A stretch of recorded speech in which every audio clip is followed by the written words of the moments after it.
ଶ୍ରାବଣ ମାସର ଶେଷ ସୋମବାର ଅବସରରେ ଅନୁଗୁଳ ଜିଲ୍ଲା ଅଙ୍ଗାରବନ୍ଧ ସ୍ଥିତ ଚଣ୍ଡୀ ଖମଣ ବାବା ଚମ୍ପେଶ୍ୱର ଶୈବପୀଠରେ ଭକ୍ତଙ୍କ ପ୍ରବଳ ସମାଗମ ଦେଖିବାକୁ ମିଳିଛି। ଭୋରୁ ଭୋରୁ ବାବାଙ୍କ ଦର୍ଶନ ପାଇଁ ଶ୍ରଦ୍ଧାଳୁ ଓ କାଉଡ଼ିଆଙ୍କ ଲମ୍ବା ଧାଡ଼ି ଲାଗିଥିଲା। ବହୁ ପୁରାତନ ଏହି ଶୈବପୀଠକୁ ଦୂରଦୂରାନ୍ତରରୁ ବହୁ ସଂଖ୍ୟାରେ କାଉଡ଼ିଆ ଓ ଭକ୍ତମାନେ ଆସି ବାବା ଚମ୍ପେଶ୍ୱରଙ୍କ ଦର୍ଶନ କରିଥିଲେ।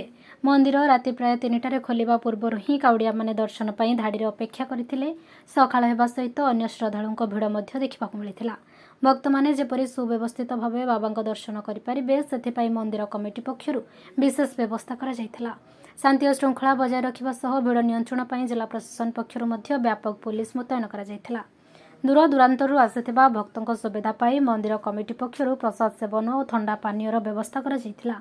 ଏଥିସହିତ ବିଭିନ୍ନ ଯୁବ ସମାଜସେବୀ ସଂଗଠନ ପକ୍ଷରୁ ମଧ୍ୟ ଷ୍ଟଲ୍ ଖୋଲାଯାଇ ଭକ୍ତମାନଙ୍କୁ ବିଭିନ୍ନ ଖାଦ୍ୟ ଓ ପାନୀୟ ଯୋଗାଇ ଦିଆଯାଇଥିଲା।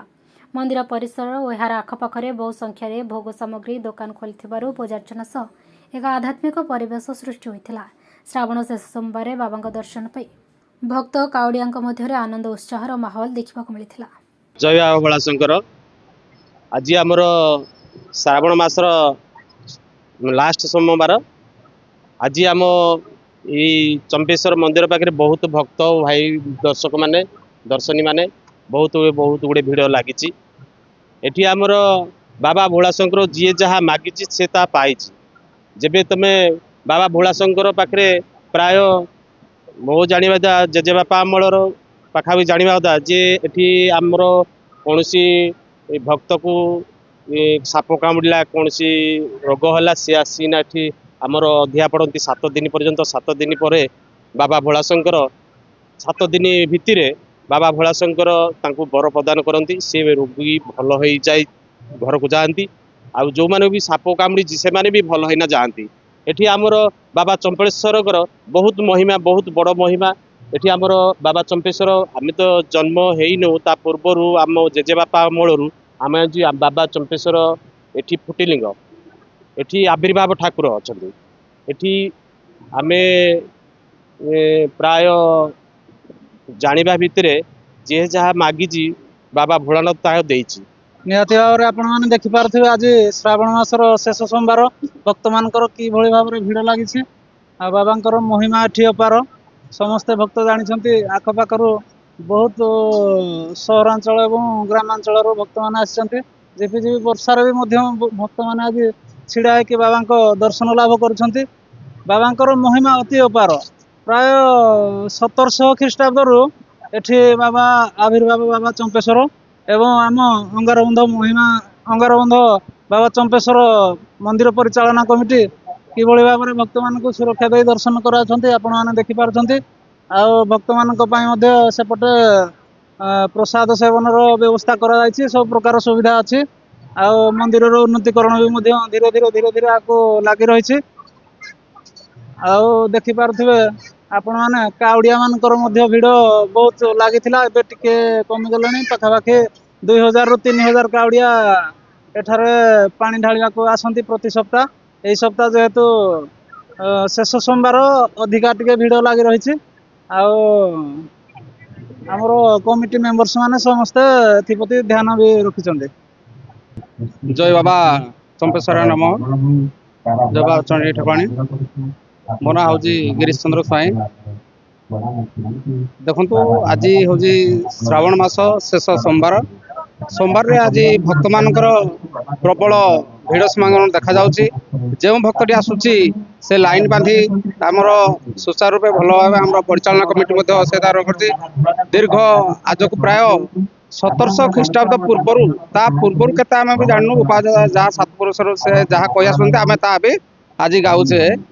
ଦେଖନ୍ତୁ ମନ୍ଦିରର ଉନ୍ନତିକରଣ ଆମର ଯାହା ହେଉଛି ସେଇ ସବୁ ଦର୍ଶନୀମାନଙ୍କ ସବୁ ଭକ୍ତ ସମାଗମରେ ସେୟା ଚାଲିଛି।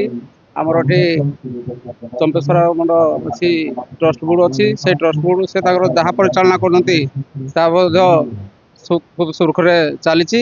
ଏବଂ ଯେଉଁ ଭକ୍ତଟି ଆସୁଛି ଦେଖନ୍ତୁ ମେଘ ସତ୍ତ୍ୱେ ସମସ୍ତେ ଗୋଟେ ଲାଇନ ବାନ୍ଧି ଅଛି। ଜନସମାଗମ ଏଠୁ ପ୍ରାୟତଃ 30 ରୁ 40 ହଜାର ଜନସମାଗମ ହେଉଛି। ଜନସମାଗମରେ ଯେଉଁ ଆମର ଅଛନ୍ତି ଭକ୍ତ ଭାଇ ଆମର ଅଛନ୍ତି ବାବା ଯେଉଁମାନେ ପାଣି ଢାଳି ଆସୁଛନ୍ତି ସେମାନେ ମଧ୍ୟ ତାଙ୍କର ସମସ୍ତେ ଭକ୍ତମାନେ କାହିଁକି ଉପବାସ ବୋଲି ସେମାନେ ତାଙ୍କର ମାନେ ସବୁ ଭୋଗ ଅନ୍ନପ୍ରସାଦ ବି ହେଇଛି, ଅନ୍ନପ୍ରସାଦ ହଉଛି।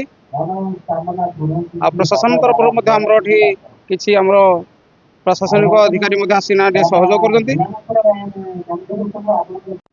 ଆମେ ତ ସବୁ ବର୍ଷ ଆସୁଛୁ, ହେଲେ ବାବା କୋଠିକି ଆସିକିନି ଛିଡା ହେଇକିନି ଲାଇନରେ ଖୁସି ଲାଗୁଛି।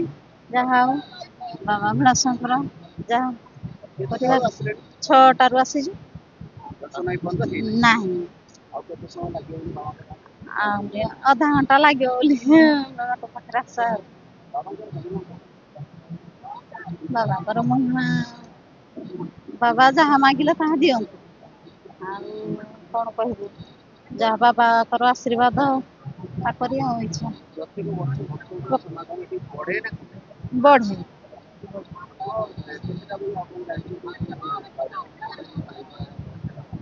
ଏଠି ରାତି 3ରୁ 4 ମୁଁ କହିପାରିବିନି, ମୁଁ ତ 5ଟା 6ଟାରେ ବି ସବୁ ବର୍ଷ ହିଁ ଆସୁଛି। ଆଉ ଆସିଲେ ବି ଲୋକ ପୁରା ଉଠିକି ଲାଗୁଛି ଲାଇନ। କମିଟି ମାନେ ଭଲ ଇଏ କରୁ।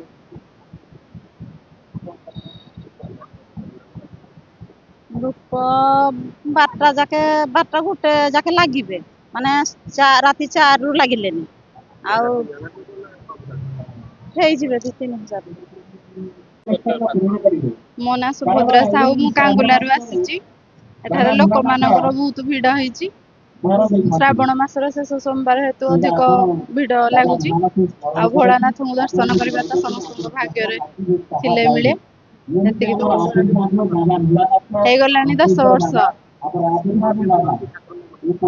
ଠାକୁରଙ୍କ ମହିମା ତ ବହୁତ ଅଛି। ଲୋକମାନଙ୍କ ମୁଖରୁ ଯାହା ବି ଆମେ ଶୁଣିଛୁ, ପୂର୍ବରୁ ଲୋକମାନେ ଏଠାକୁ ଅନେକ ଆସନ୍ତି। ଆପେ ଆପେ ଶିବ ଠାକୁର ଏଠି ଆବିର୍ଭାବ ହୋଇଛନ୍ତି। ଅନୁଗୁଳରୁ ଶ୍ୟାମଘନ ନାୟକଙ୍କ ରିପୋର୍ଟ, ଖୋଲା ଖବର।